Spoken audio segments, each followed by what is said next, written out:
আর্কটিকের নিচে বরফে জমে থাকা রহস্যময় শব্দ। সমুদ্রের নিচে লুকিয়ে থাকে অজানা হাজারো রহস্য। কিন্তু ২০২০ সালে আর্কটিকের জমাট বরফের নিচে যে শব্দটি রেকর্ড করা হয় তা বিজ্ঞানীদেরও হতবাক করে দেয়। আজ আপনাদের শোনাব সেই রহস্যের গল্প, আর্কটিকের নিচে জমে থাকা অজানা কম্পনের শব্দের রহস্য। ২০২০ সালের শেষ দিকে আর্কটিক গবেষণায় ব্যস্ত একদল বিজ্ঞানী পানির নিচে সংবেদনশীল সেন্সর বসাচ্ছিলেন।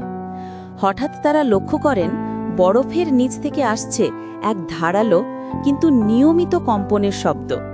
এটা কোনো তিমির ডাক নয়, কোনো ভাঙা বরফের শব্দ নয়, আর সামরিক সাবমেরিনের সিগন্যালও নয়।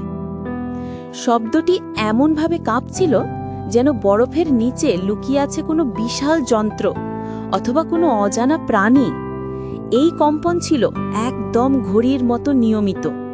প্রতি কয়েক সেকেন্ড পর পর একই ধরনের ভাইব্রেশন সেন্সরে ধরা পড়ছিল।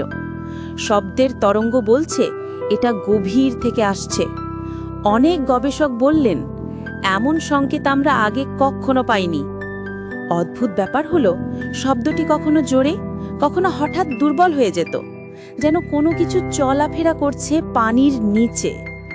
আজও সেই অডিও ফাইল বিশ্লেষণ করে বিজ্ঞানীরাও বিভ্রান্ত।